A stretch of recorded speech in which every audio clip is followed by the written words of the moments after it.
Bonsoir. Ce soir, c'est Mamé qui raconte. Une histoire de pas si petite que ça. La princesse Marie-Inès Églantine Thérèse Théophila Ernestine a un prénom qui n'en finit pas. Il est aussi long que la princesse est petite.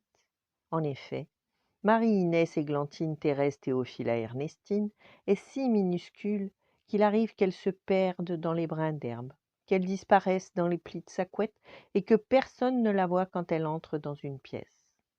Or, la princesse Marie-Inès Églantine Thérèse Théophila Ernestine en a assez. Assez de ce prénom à rallonge et assez de sa petite taille. Elle cherche une solution pour être enfin heureuse.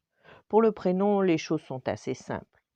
La princesse Marie-Inès Églantine Thérèse Théophila Ernestine décide finalement de ne garder que la première lettre de chacun de ses prénoms.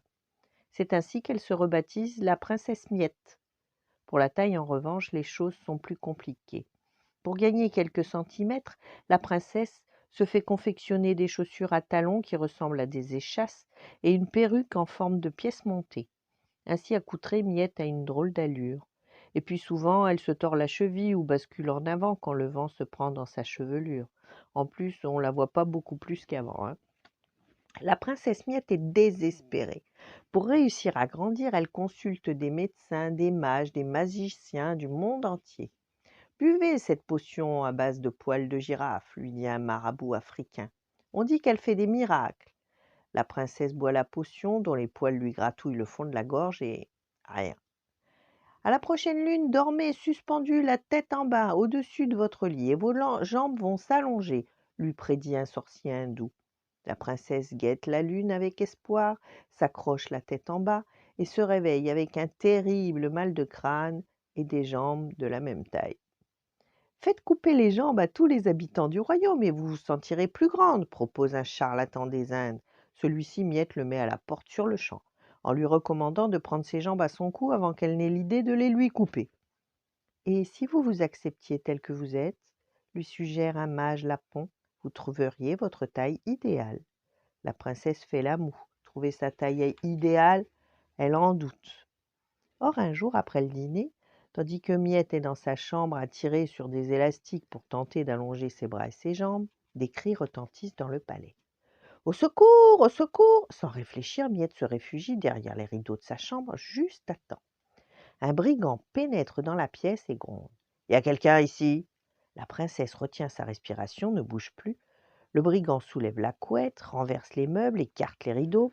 Personne. Il repart furieux. Miette attend encore de longues minutes avant de sortir de sa cachette. Pour la première fois de sa vie, elle se félicite d'être minuscule, parce que le brigand ne l'a pas vue. Dans le palais, il n'y a plus aucun bruit. Miette s'inquiète, qu'est-il arrivé à ses parents? Elle sort prudemment dans le couloir et rejoint la salle du trône. Petite comme elle réussit à se glisser sous la porte et aperçoit alors le roi et la reine, et tous les sujets aux prises avec deux brigands effrayants. « Désormais, le château est à nous !» gronde l'un des malfrats. « Nous passerons la nuit ici, et gare à celui qui nous désobéit. » La princesse Miette est petite, mais courageuse. Il n'est pas question qu'elle reste sans rien faire. Elle retourne donc dans sa chambre imaginer un plan. Quelques minutes plus tard, le chat du palais entre dans la salle du trône et s'arrête devant les deux brigands. « Bonjour, messieurs » lance Miette cachée dans le pelage de l'animal. Les brigands se regardent sidérés. Un chat qui parle, ils n'ont jamais vu ça. « Je suis envoyé par le fantôme de la princesse Marie-Inès Églantine Thérèse Théophila Ernestine, continue Miette en se retenant de rire. Il tient à vous souhaiter la très bonne nuit. Les brigands déglutissent, très inquiets. Un fantôme, un chat qui parle, mais qu'est-ce que c'est que cette histoire? Merci, bredouille alors bêtement l'un des deux brigands. Assis dans un coin de la pièce, le roi et la reine se regardent en souriant. À la tombée de la nuit, les deux brigands vont se coucher, mais ils ne font pas les fiers. Ils préfèrent dormir dans le même lit avec leur épée et leur gourdin à portée de main. Lorsqu'ils dorment enfin, Miette se glisse sous la porte, s'approche du lit et accroche ensemble les gros orteils des brigands à l'aide d'un ruban. Ensuite, elle se place près de leurs oreilles, souffle dans un sac en papier et l'éclate en frappant dessus. Pan! Les brigands se réveillent en sursaut. Miette saute alors sur les draps et gronde. Messieurs, je suis la princesse Marie-Inès Églantine Thérèse Théophila Ernestine. J'espère que vous dormez bien, car vous êtes dans mon lit. Méfiez-vous, qui dort là rétréci. » Puis elle allume la lumière et apparaît au brigand, minuscule. « Un fantôme !» hurle-t-il en bondissant hors du lit. Mais leurs biais sont attachés, les deux brigands s'étalent de tout leur long. « Maman !» appelle l'un d'eux. Et sans prendre le temps de se rhabiller, ils s'enfuient en courant. « Ceux-là, on les reverra pas de sitôt !» s'exclame la princesse Miette.